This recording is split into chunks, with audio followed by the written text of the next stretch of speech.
Good morning, fifth class. I just hope that you all are good at your home. So, students, as you all know, that we have already studied about the chapter adjective.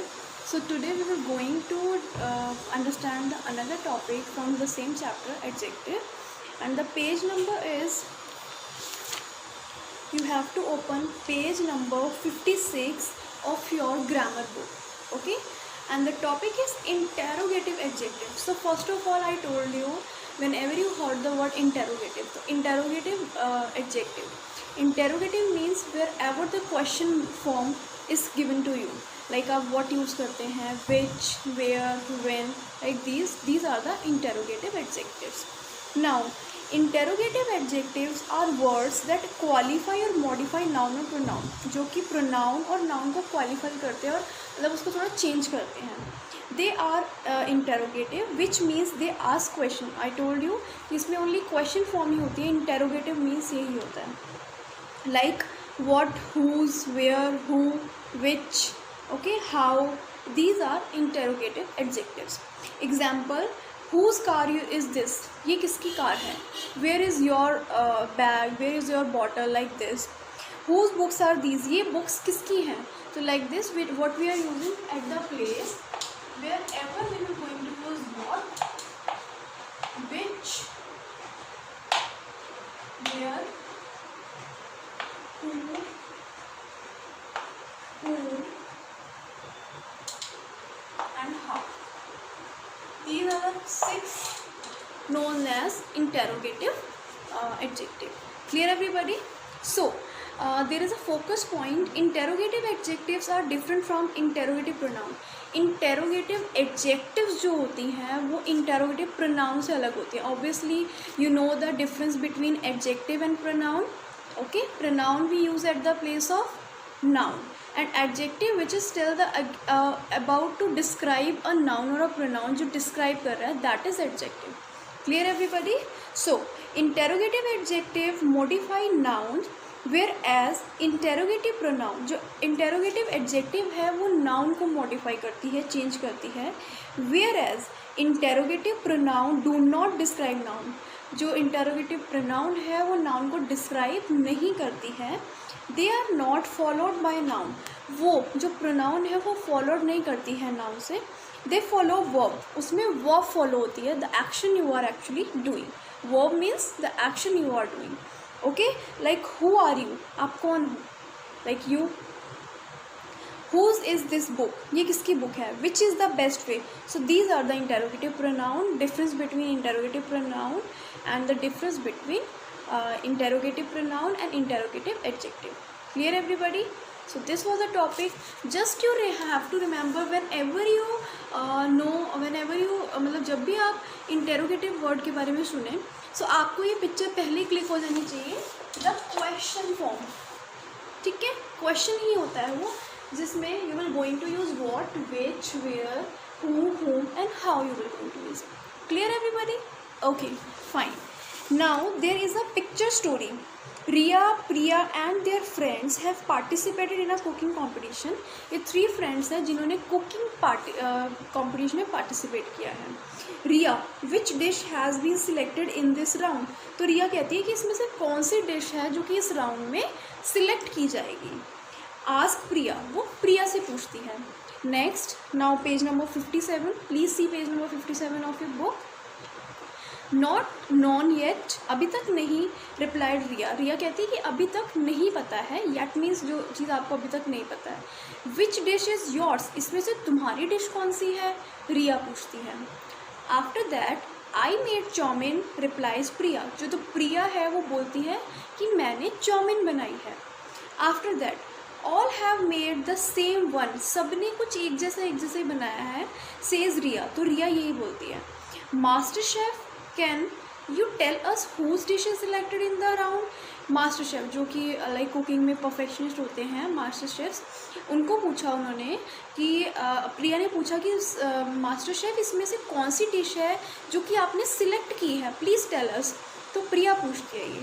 So there are the question, there are 3 questions which you have to understand और you have to find the answer from this paragraph. Clear everybody? So this part you will going to do yourself. This is it is very easy, understandable है, you can do it yours and as your own. Now the next question is fill in the blanks with suitable. Now you know these 6 words interrogative में आपको ये use करने हैं.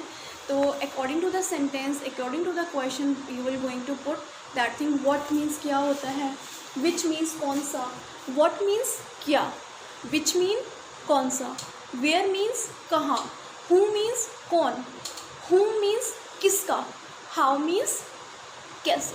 I am repeating again the meaning of these things.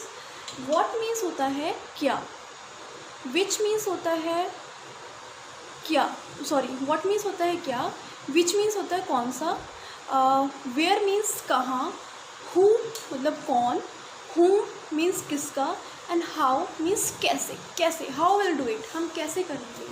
So these are the 6 topics which you will going to use to solve the questions of interrogative adjective. Clear everybody? Okay. Now dash house did you buy, which house, आपने कौन सा घर खरीदा, which means कौन सा. ठीक है. dash happened after I came out of the house is not known to me. what happened after, जब मैं घर से आ गया तो उसके बाद क्या हुआ. which team won the match is not our problem. जो भी टीम, वो जो टीम नहीं जीती है वो हमारी प्रॉब्लम नहीं है. So like this you will going to put, आपको इनका हिंदी मीनिंग पता होना चाहिए so that you will easily, you can easily read or understand the question and you will easily recognize कि कहाँ पर what आएगा, कहाँ पर which आएगा, कहाँ पे आप how write करेंगे, where, who, so ever.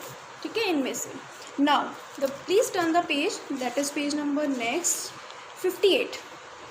So this part you will going to do like this. I told you interrogative adjective you will going to use जिनमें ये सारी चीज़ें include होती हैं. Now the next question is very important actually. Please see it very properly. Open page number 58 and B part. Clear everybody? Page number 58. Now here you have to underline words in each sentence and identify and write if it is interrogative adjective. आपको sentence by sentence you will going to read one by one. आपको उसमें ये find करना है कि उस sentence में interrogative adjective है या फिर इंटेरोगेटिव प्रोनाउन है.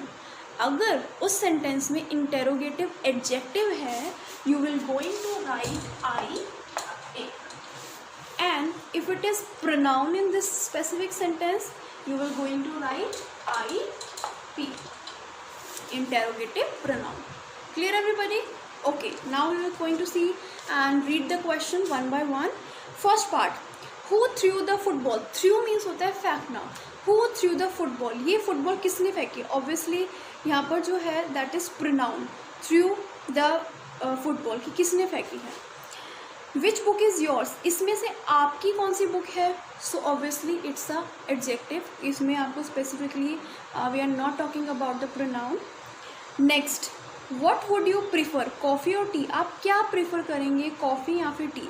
Obviously they are asking about the coffee and tea. So obviously we are going to write here IA, that is adjective.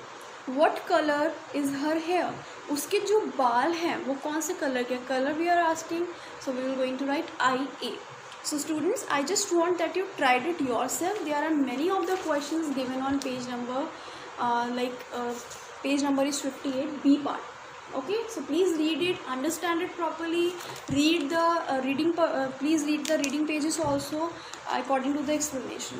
Now the last one question, underline the question word. It is very simple. आपको question word को क्या करना है, underline करना है और circle the noun, और noun को circle करना है. Now like जैसे first sentence है, what apples did you buy? What, obviously what क्या है, question है, so you will going to underline it. Next इसके बाद लिखा है what apples. Apples क्या है, noun है, so you will going to circle it and you have to write here like this. Clear everybody? So this is the part interrogative. I just hope that you really understanding this chapter by heart. So if you are having any problem, any doubt in any of the questions, please contact me or you can message me also on through WhatsApp. You can ask me कि ma'am इसमें क्या करना है, but don't sit silent कि यार ठीक है it's done, ma'am ने करवा दिया, it's fine. No, if you are having any doubt, कुछ भी doubt है, छोटी सी छोटी भी चीज़ अगर आपको प्रॉब्लम हो रही है, you can ask me. Okay students, so this is the topic. You have to read page number 56 and you have to complete book exercise given on page number 57 and 58 as well. Okay students, thank you, have a nice day.